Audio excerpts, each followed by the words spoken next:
উত্তরাঞ্চল থেকে ঢাকা যেতে সড়ক পথে ৮ থেকে ১২ ঘন্টা সময় লাগে, কিন্তু উড়াল পথে আসলে এ সময় লাগার কথা ১ বা ২ ঘন্টা। ফলে এ অঞ্চলে বিমানবন্দর থাকলে সাধারণ মানুষ যেমন উপকার পেত, তেমনি বিভিন্ন পচনশীল পণ্য দ্রুত বিভিন্ন জায়গায় সরবরাহ করে লাভবান হতেন কৃষক। অসুস্থ ব্যক্তিদের যথাসময়ে পৌঁছে দেয়া যেত উন্নত হাসপাতালে। অবাক করা ব্যাপার হলো, উত্তরাঞ্চলে ৪টি বিমানবন্দর থাকা সত্ত্বেও সেগুলো বছরের পর বছর ধরে অচল হয়ে আছে। এগুলোর মাঝে একটি আবার আন্তর্জাতিক মানের বিমানবন্দর, যেটি বগুড়ায় অবস্থিত।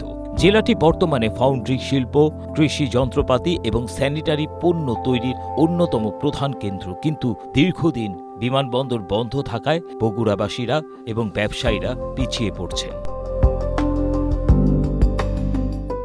স্ট্রবেরি সুপার ডটেড ও ক্লাসিক ভ্যারিয়েন্টে সেন্সেশন জাগুক শিহরণ।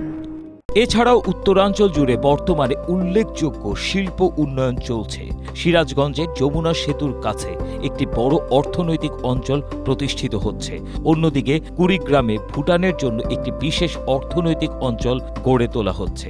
রাজশাহী, রংপুর, নাটোর, পঞ্চগড়, দিনাজপুর ও গাইবান্ধার আরও কয়েকটি প্রকল্পের কাজ এগিয়ে চলছে।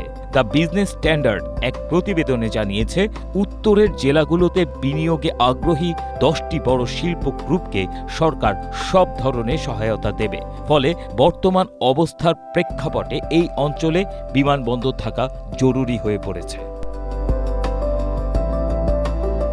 এসব কারণে যোগাযোগ ব্যবস্থার উন্নতির মাধ্যমে আঞ্চলিক অর্থনীতিকে গতিশীল করতে উত্তরাঞ্চলে বন্ধ থাকা স্থানীয় বিমানবন্দরগুলো পর্যায়ক্রমে পুনরায় চালুর উদ্যোগ নিচ্ছে সরকার।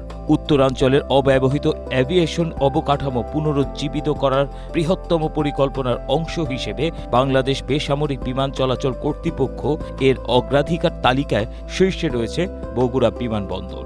বর্তমানে বিমান বাহিনীর একটি প্রশিক্ষিত ইউনিট রয়েছে সেখানে। এরপরেই রয়েছে ঈশ্বরদী, ঠাকুরগাঁও ও লালমনিরহাট বিমানবন্দর। ABM Asaduzzaman, Asia post.